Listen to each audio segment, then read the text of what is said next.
शोएब अख्तर छोटा नाम नहीं है हमारे पाकिस्तान का, वो डिफरेंट कैटेगरी है, उन्होंने उनके मुताबिक उनसे परफॉर्म लिया है जी। यूनस भाई डिफरेंट हैं, यूसुफ भाई डिफरेंट थे, मिसबा भाई डिफरेंट थे, शोएब भाई डिफरेंट थे, कामरान अकमल डिफरेंट था, इमरान नज़ीर डिफरेंट था, सलमान भाई डिफरेंट था। उन्होंने अना का मसला नहीं बनाया बिल्कुल ऐसे कि भाई ये पहनते क्या हैं, ये इन्होंने ग्लासेस क्यों पहने हैं। वो कहते थे जो मर्जी करो, परफॉर्म करके दो, परफॉर्म नहीं करोगे तब मैं नहीं छोड़ूंगा आपको। बात ये होती है जब उसके बाद ये काम शुरू है तो वो उस वक्त यार ये पाना की शुरू करता है, गाने की सुनता है, गाने को सुनता है टीम मैन नहीं का। वो यार अब दुनिया की जितनी टीमें देख लें, वो उन्होंने हेडफोन लगाए होते हैं, तो क्या वो टीम मैन नहीं होते? अपने अपने रिलैक्स रखने का हर प्लेयर को देखिए, हर स्पोर्ट्समैन अपने आप को रिलैक्स कैसे रखता है वो उसको पता है।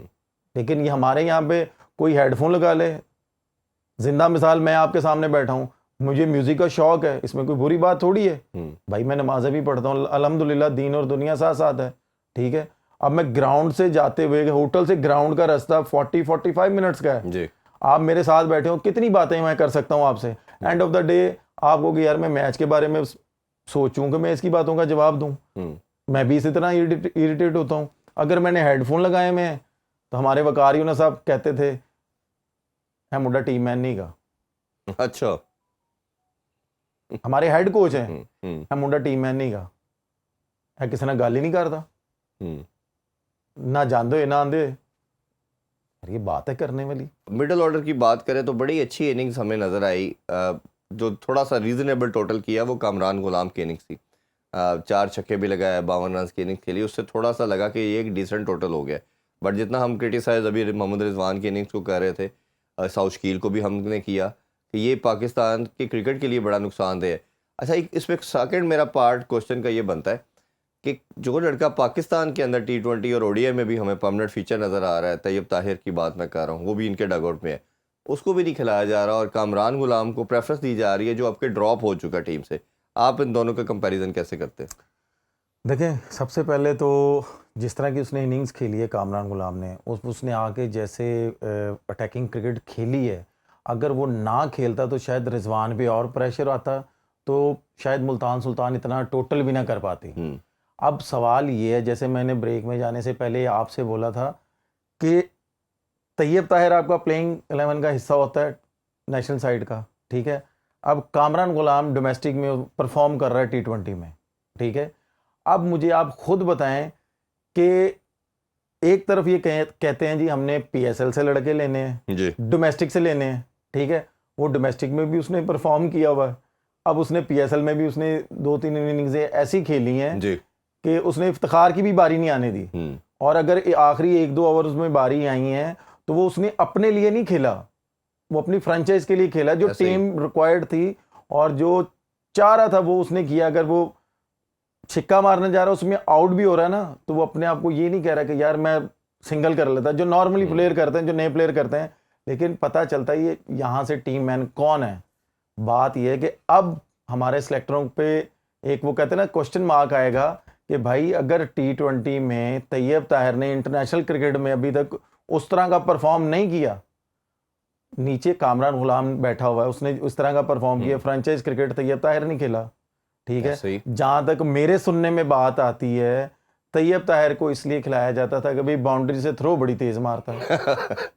ये तो बड़े और बड़े लड़के इस वजह से ऐसे खेल सकते हैं। मैं वही बता रहा हूँ ना, बात यह है कि अब सिलेक्टरों को पूछेगा ना कोई, जब कोई इस तरह का बड़ा ब्लंडर हो जाता है टीम में, कोई बड़ी सीरीज हार जाते हैं, कोई आप कह लेंगे ICC को कोई इवेंट हार जाते हैं, तो हमारे सिलेक्टर क्या करते हैं, कोई इधर को निकल जाता है, कोई इधर को निकल जाता है।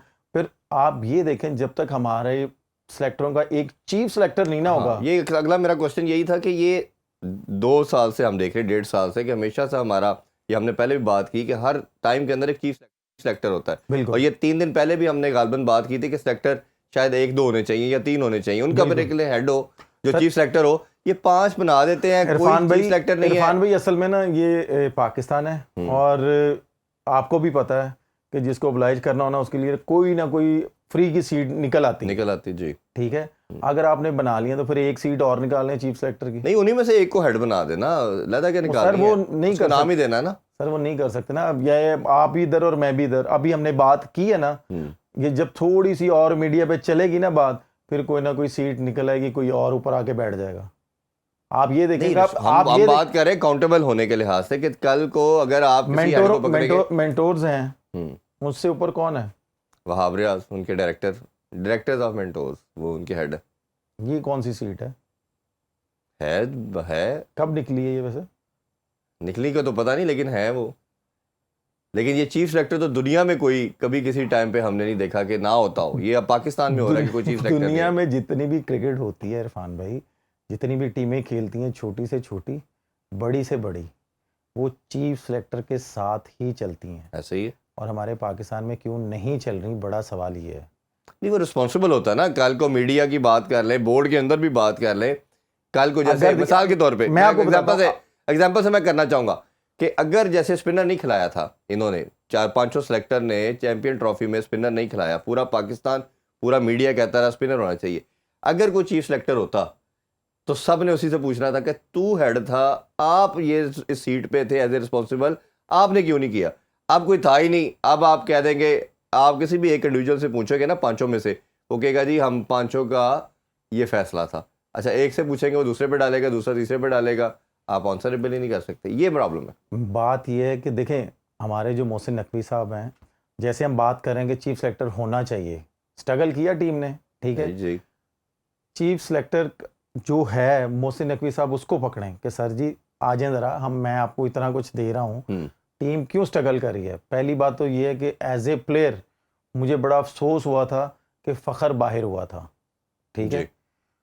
अगर ऊपर से अल्लाह ताला की तरफ से एक सिग्नल मिल गया था कि यार प्लेयर अनफिट हो गया, ठीक है, तो आप उसकी जगह स्पिनर ले सकते थे रिप्लेसमेंट। और अगर आपको शायद याद हो, सबसे पहले स्टेटमेंट भी मैंने दी थी कि ये हमारे पास गोल्डन अपॉर्चुनिटी आई थी जी, तो भाई आपको स्पिनर लेना चाहिए था। आप उस्मान खान को पिछले कह लेंगे 1-1.5 साल से आप ट्रेवल करवा रहे हैं, बेंच पे बिठा रहे हैं, किस लिए बिठा रहे हो भाई?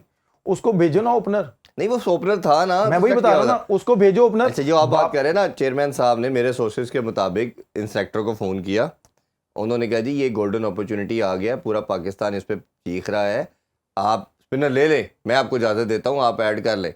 उन्होंने 2 घंटे मीटिंग करके दोबारा चेयरमैन साहब को कहा कि नहीं जी, नहीं ज़रूरत, यही ठीक है टीम। तो मैं बात यही कर रहा हूँ ना, मैं बात यही कर रहा हूँ ना कि हमारे मोहसिन नकवी साहब को थोड़ा सा वो कहते हैं ना कि घर में वाली साहब होते हैं, कोई गलती करता है तो हल्का सा उसको टाइट करते हैं, डांट देते हैं, कुछ भी है, ठीक है, हमारे प्लेयर्स हैं, वो उनकी रिस्पेक्ट है, लेकिन मोहसिन नकवी साहब को तो इतना आइडिया है कि किसको किस तरह डील करना है। अगर मोहसिन नकवी साहब उस तरह करें, कोई बुरी बात तो नहीं है। आप मुझे खुद बताएं कि मैं आपको इसलिए मैं बार ये सेकंड टाइम बात आप रिपीट कर रहा हूं अपनी बात कि मैंने सबसे पहले स्टेटमेंट दी थी कि भाई गोल्डन अपॉर्चुनिटी आ गई है जी, स्पिनर ले लो। अब आप ये देखें, उसके बाद फिर मैंने एक सवाल किया था कि भाई इतनी देर के बाद आपने इमाम को वापस ले लिया है,